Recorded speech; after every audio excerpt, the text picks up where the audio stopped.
السلام عليكم ورحمة الله وبركاته. حبايبي طلاب الثانوية عاملين يا رب يكونوا بخير وبصحة وسعادة وسلامة يا رب. دوت بارت 2 من فيديو نصائح الثانوية مع دكتور يوسف العاشر على الجمهورية 2024. لو انت ما سمعتش بارت 1 هترجع برضه تسمعه، سيبهولك في الكومنتات. ولو انت عندك اي سؤال بخصوص الثانوية، المذاكرة، تنظيم الوقت، برضه هتسأله لي في الكومنتات. بإذن الله كل أسئلتكم هنجاوبها. ولو حد برضه عنده أي استفسارات بخصوص الكورسات، الشغل، أي حاجة، أنا معاكم بإذن الله 24 ساعة. السؤال الأول يا يوسف بيقول لك ان انا مش عندي واتساب وكده قافلاه، وما عنديش صحاب اتشتت بيهم، وكل وسائل التشتت بالنسبه لي مش موجوده، زي السوشيال ميديا والحاجات دي كلها.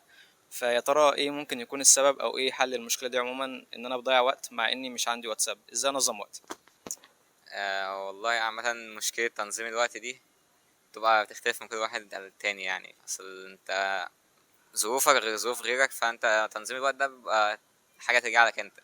بس أنت قافل المشتتات كلها، فلا إما في مشتتات تانية، لا إما أنت بقى انتباهك كله مع المشتتات اللي أنت قافلاها. يعني أنت قافل الواتس بس تفكيرك في الواتس كده بس.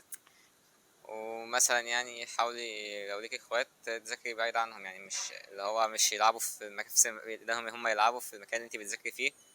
يعني يبقى ليكي مكان يعني معين تذاكري فيه، بيبقى هادي، يعني مثلا شوفي مكان هادي وتذاكري فيه كده يعني. ماشي يا يوسف. حد بيقول لك ان هو بيقعد وقت طويل في المذاكره، يعني ممكن مثلا يقعد طول اليوم في مادتين بس، يعني هو قاعد ما عملش اي حاجه غير ان هو ذاكر مادتين مثلا فيزياء وكيمياء. فايه حل الموضوع دوت؟ هو عامة لو ذاكر مادتين بس طول اليوم بس فاهمهم، يعني فاهمهم ومتقنهم بقى، فده عادي. يذاكر مثلا مادتين النهاردة، مادتين بكرة، مادتين بعده كده يعني. بس هو متقنهم، يعني يبقى مذاكرهم بجد، مش اللي هو مذاكرهم أي كلام. طيب يا دكتور يوسف، هو في حد بيقول لك، نور العصار بتقول لك ان هي عندها مشكله مع المواصلات، وممكن برضو مشكله مع المدرس. هسيب لكم السكرين على الشاشه يعني وكده. فايه حل المشكله ديت؟ هو انا عن نفسي يعني كنت باخد درس فيزياء في مكان بعيد عن المكان بتاعي، فانت اصلا بركب المواصلات ساعة رايح وساعة جاي، فهي نفس المشكلة بتاعتك تقريبا، اللي هي ساعتين ضايعين مواصلات. بس الفرق يعني المدرس بتاعي كان اللي هو ايه، المدرس كنت اعتمد عليه اللي هو يخليني اقفل الامتحان عادي، فده كان يستاهل ان انت تتعبي عشان مدرس يعني مثلا. مش بقول مش بيعمل اللي عليه، بس مش بيديك الحاجات اللي انت عايزاها، في حاجات انت عايزاها هو مش بيوفرها لك. فده ما يعني اعتقد ان انت مش يستاهل تضيعي ساعتين مواصلات علشان تشوفي بقى مدرس تاني تغيري كده يعني. بص يا نور، هو انت عندك برضو حل كمان. ان انا والله جربت مدرس سنتر، برضو مش مرتاح معاه. ففي حل تالت خالص، ان انا بجرب اونلاين. طيب انت جربتي مستر عبد المعبود وبرضو مش عارفه تحلي او كده؟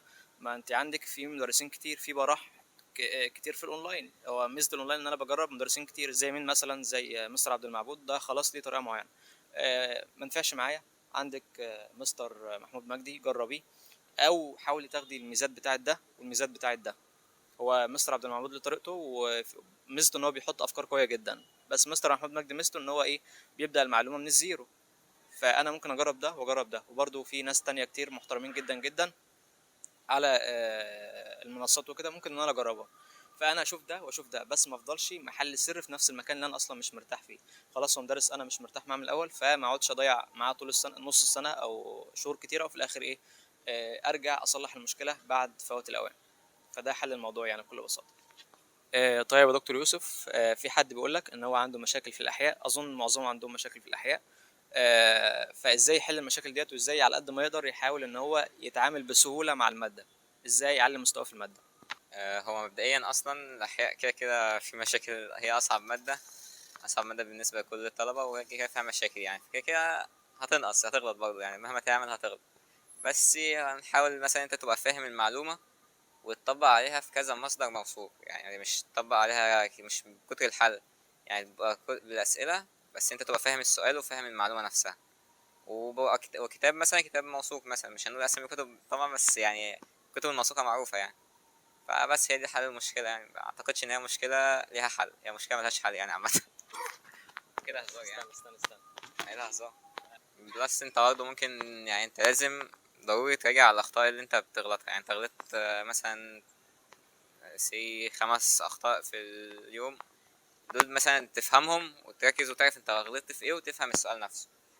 وبرضه تفهم الالفاظ، لان في اسئله تبقى بتلعب على الالفاظ نفسها، وفي لفظ يبقى ليه دلاله معينه، فده ممكن يغلطك، فانت تبقى فاهم الالفاظ كويس. ماشي يا دكتور يوسف، هو حد بيقول لك ان هو بيكون حالل في الامتحانات كويس وخلاص ممكن يقفل المادة، بس بيجي في الاخر ويلاقي نفسه ان هو غير في الاجابات، مش عارف شاكك في حاجة او ممكن مش شاكك فيها بس الاقي نفسي غيرت لا ارادي الاجابة بتاعتي واخدت الاجابة الغلط، فده اللي بيخليني ما اقفلش او اغلط كتير. فايه حل الموضوع دوت؟ هو انت لو واثق اصلا من اجابتك من الاول، متاكد 100% يعني الاجابه صح، فانت مش هتبقى شاكك ان انت عايز تغيرها. انما لو انت مثلا مش متاكد من الاجابه وحاسسها 50% 50%، فانت لا، محتاج اصلا تبقى فاهم السؤال وفاهم الاختيارات وتبقى عارف السؤال عايز اجابه ايه عشان تختار الاجابه وما تغيرهاش. انما طول ما انت مش فاهم السؤال نفسه، مش هتعرف تختار الاجابه الصح وهتضلك شاكك فيها طول الامتحان. في الاول وفي الاخر ده كله توفيق ربنا برضه، خلي عندك ثقه في ربنا في الاختيار اللي انت اخترته. الا لو انت اتاكدت مثلا ان الاجابه التانية صح، فخلاص غير الاجابه. وعادي يعني، بتحصل كتير كله يعني كله عانى منها. ماشي يا دكتور يوسف، هو في حد بيقول لك ان هو عنده مشاكل في الفيزياء، تقريبا معظمهم برضو بيسأل الفيزياء احل مين اسمع مين، يعني عندي مشاكل فيها، فايه النظام؟ هو في الفيزياء انا عندي اقتناع ان هو المدرس نفسه بيساعد، يعني المدرس بيبقى مساعد كبير بنسبة تقريبا 80%. يعني مثلا كنت باخد مع دكتور فيزياء في سنتر يعني عادي، بس هو الصراحة يعني هو بيعمل مجهود وبيبقى مخليك تعرف تفكر ازاي تحل السؤال، تحل اي سؤال موجود يعني حرفيا تحل اي سؤال، وخليك داخل الامتحان انت عارف ان انت هتقفل، يعني انت داخل الامتحان عايز تقفل مش عايز تنقص درجة 2. فالمدرسين نفسهم بيفرقوا. وحلم منين؟ انا كنت بحل مذاكرته هو بس يعني، فمش كنت بقى مش كنت اللي هو اجيب 10 كتب احلهم مش عارف ايه، هو المذاكرة بتاعته كانت كافية يعني الصراحة. فمش هو على حسب المدرس نفسه بيفرق مع الواحد. طيب يا جماعة، ده كده بالنسبة لبارت 2 مع دكتور يوسف. بإذن الله حاولنا على قد ما نقدر ان احنا نجاوب كل اسئلتكم.